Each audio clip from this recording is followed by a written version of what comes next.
You've got to say, young people, open to the Lord. Don't be so sure your psychology is okay. Open to the Lord. You don't know what has been put into you subliminally by today's system. 3, in order for one new man to come into full existence, we must experience a thorough renewing of our mind, which has been built up according to our nationality and culture. Of course, in our mind, this mind is very much a product of the way we are raised up, or the way we grew up. And that is in a certain environment. And a lot of that has to do with the national things and the cultural things. We need our mind renewed to such an extent, even the national philosophy and the cultural concepts will be renewed. Brother Lee said this. He said the Chinese, I'm a Chinese so I can say something about the Chinese. The Chinese just love to go to Chinatown. But now, listen, there's so many Chinatowns you don't even need to go to one. The Chinatown came to you. Came to your neighborhood. My, the Chinese just love to go to the Chinese food. I tell you, sorry to say, that is cultural. Sorry to say this. Oh, sometimes the Chinese, they come together, they just love to talk Chinese. Right? And then there's an English-speaking brother, they just got offended because they thought they're talking about him or something like that. Well, the Chinese talking Chinese is cultural. The English-speaking being offended, also cultural. We need a renewal out of all these things. We are beings of the New Jerusalem. Don't say it's not impossible in this age. I think I am rather Americanized, which is not very good because I shouldn't be Americanized. I should be Christified, right? But you know what I mean. I escape a little bit out of the Chinatown. Well, you need to escape out of your thing. We all need to escape out of these things into what? Into the new man, which is only Christ there. Number 4, when our mind has been renewed, the one new man will come into existence in a practical way, and Christ will be all in all. These days, we're so burdened for the blending. I tell you, blending is not just saying hi and bye. Blending is not just say, I like to eat your Chinese food tonight. You like to eat my Korean food tomorrow? No. Real blending is when we all lose our natural identity, which is steeped in the national cultural things. May the Lord really, His Spirit do such a work in us. I think I've said enough about this. Okay, Roman numeral 2. Ephesians 4, I have to be quick, is a chapter that speaks of the perfecting of the new man through the growth of life. Now, the point is this, that the new man has been given birth in creation, giving birth in our spirit. Now, the same kind of thought here. This new man needs to grow because it was born just like a baby. And a baby needs to grow. All right? In order that this baby can be perfected in its function. Okay, A. The new man created by Christ must be perfected in order to function. We don't have the time. You have to read the previous verses in the early part of chapter 4. There it tells us how the saints need to be perfected for their functioning. And this applies to the new man. Because it is through the growth of the new man comes the function. And it is through the functioning of each one part that causes the growth of the body unto the building up of itself. You see? B, in Ephesians 2:15, we see the creation of the new man organically. In 4:13 through 16, we see the perfecting of the new man in relation to his function. This new man doesn't just stand there in the universe.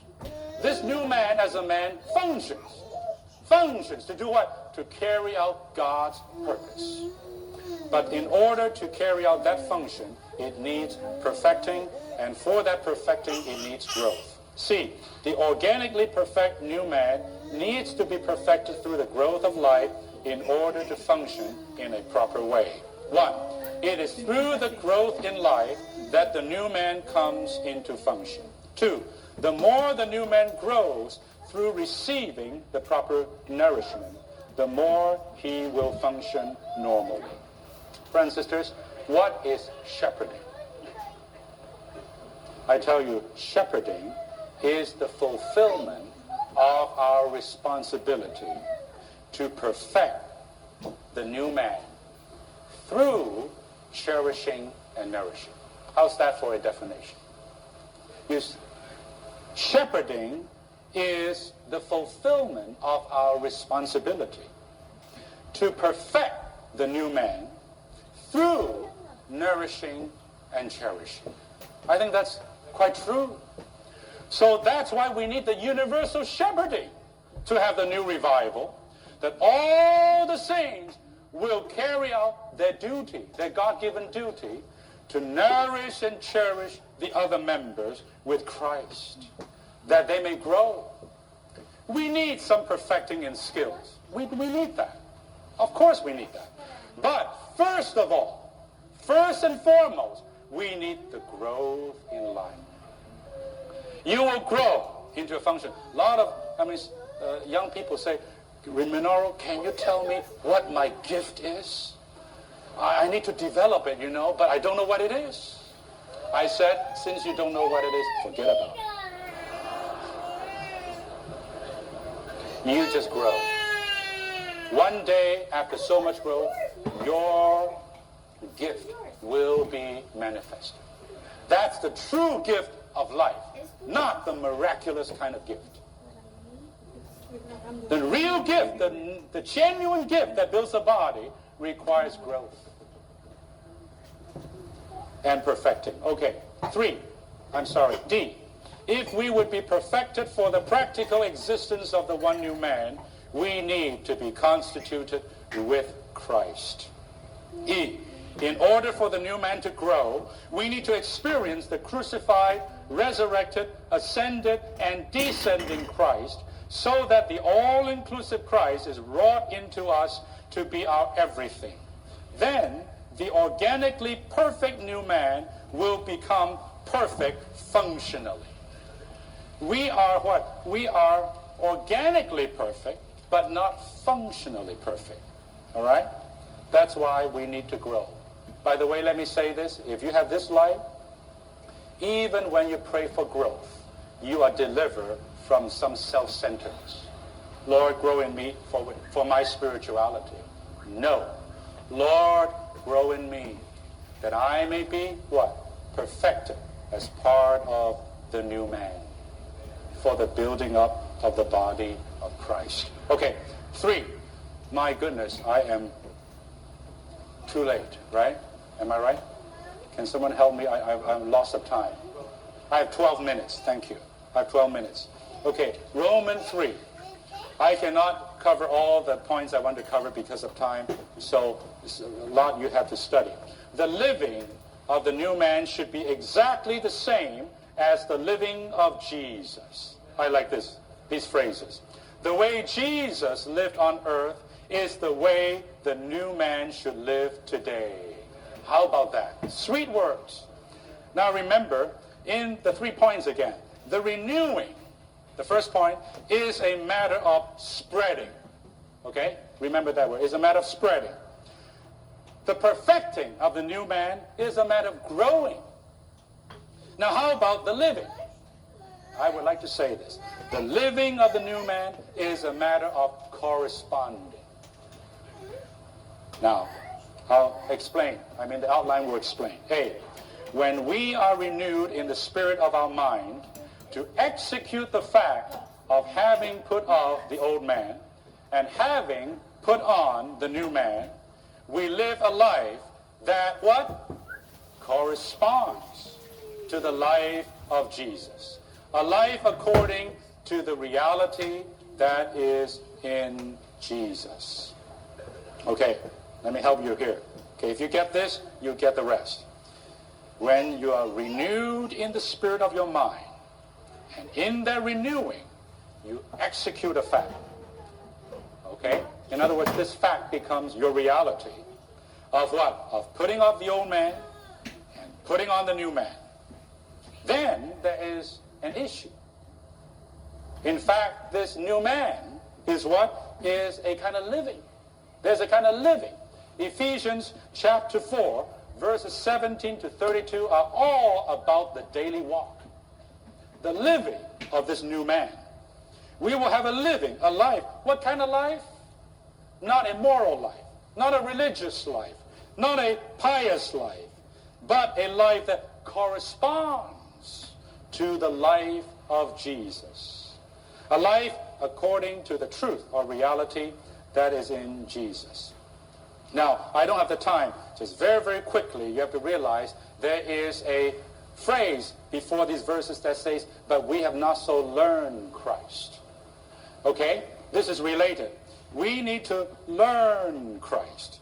Okay? How do we learn this Christ? Okay, very, very quickly. Christ is an example to us. Christ lived 33 and a half years on the earth, and he became a pattern, an example to all of us. It is even a kind of model, and even a kind of mode. This is a life that satisfies God. This is the life of a God-man. Now, when we're saved, listen, we were placed through baptism into this mode. Are you with me? We got put into Christ, and we got put into this mode. Now, what is to learn Christ? We learn Christ when we are buried with Christ into baptism, or when we are put into his death, or when we are put into himself. It's the same thing. When we're put in there, that's the time we learn Christ. Learning does not mean imitating Christ. It means we are put into the mode of Christ. And imagine a little balloon is put into a shape, a form, a vessel, and you blow up that balloon will what? Will learn the mode. Are you with me? It will learn, it will shape itself into that mode. It is not a matter of imitation, it is a matter of being pneumatized. Am I right? We are all that little balloon. We need the pneumatic Christ. We need the life-giving Spirit to be added in our being, so that we can what? We can conform to the mode of Christ. Not by imitation, but by life. Now, what does it mean? You're listening to KOCL LP, Anaheim, California. To live a life that is according to the truth in Jesus. Very briefly, we will just read. Okay, that's good enough. 1, Jesus lived a life in which he did everything in God, with God and for God.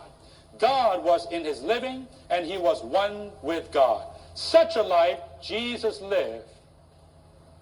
And this life always corresponds to God's holiness and righteousness. It is a perfect life that was lived in the 4 Gospels. 2, for us to live a life according to the reality that is in Jesus, that means this kind of life that is described in 1, means that we learn Christ and are taught in him to live a life of reality. What kind of life? A life in the shining of light and the expression of God. Oh, I mean, Ron, this is too much. Too much. I just don't have the time, but let me just say this. Truth is the shining of light. The expression of light. Since God is light, so truth is the expression of God.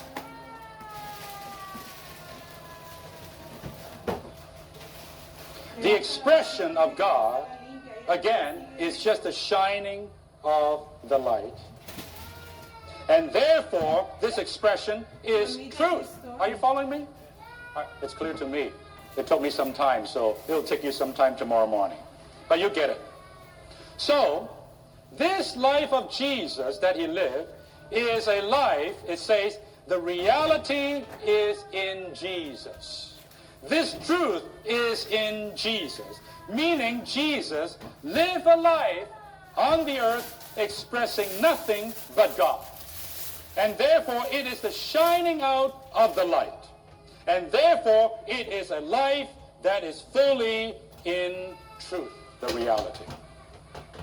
So as we can say this, the essence of the pattern set up by the Lord Jesus is simply truth. And the essence of the life of Jesus, this life of Jesus, is truth itself. We just live this truth. As the truth is in Jesus, that should be the daily life of this new man. And you know what?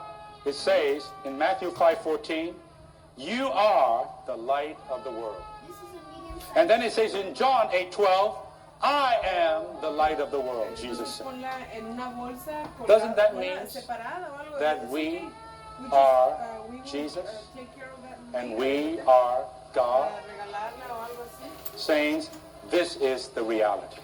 To live God, to live the life of a God-man.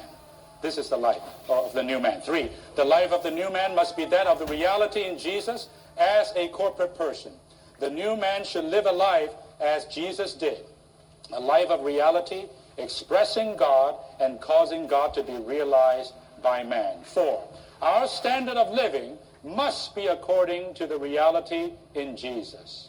The reality lived out by Jesus when he was on earth. Hence, the life of Jesus should be our life today in the church. It is not a matter, brothers and sisters, of right and wrong, of good and evil. It is a matter of living the same life that Jesus lived when he was on the earth. Let us live Jesus again. Shall we? That means to have the church life. B, the church life is the daily living of the new man in the new nature and in the new manner of life. Now, quickly, we have to realize this living is not individualistic. It is very, very corporate. When we are in the old man, that old man comes with it, the old social life, the old community life, all of which we have put off.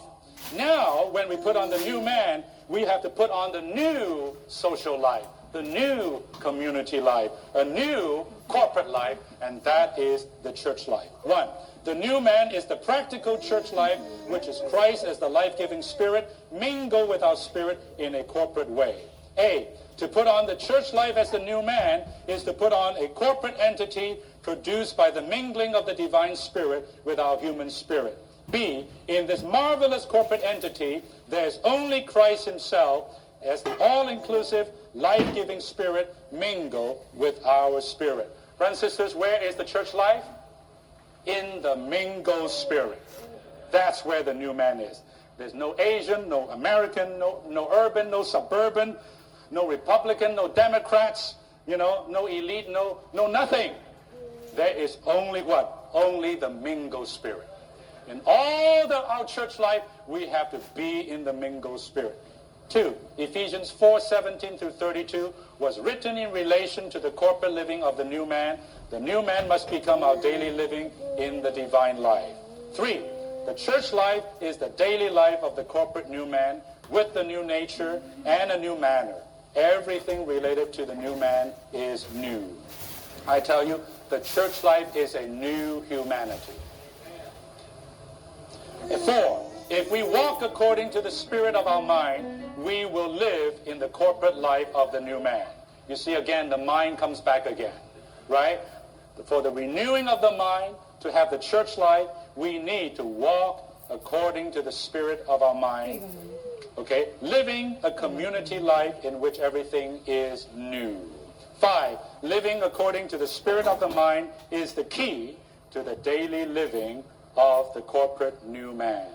So at the end of this chapter, Paul says, do not grieve the Holy Spirit of God. In such a high book like Ephesians, Paul would talk about stealing or not stealing, don't be angry, don't lie, go get a job, be kind. What are all these things? These are not just some kind of moral expression. These are the truth as it is in Jesus. The very attributes of God expressed in the human virtues of Jesus Christ. And today we need to live out these things, right, in order to have the what? The life of the new man.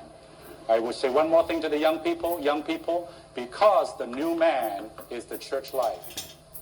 Never leave the church. Never for a moment think about leaving the church life. And even do your best to come to all the meetings. That's the best way to put on the new man. The new church life, right? The new man life. Okay, I better stop here.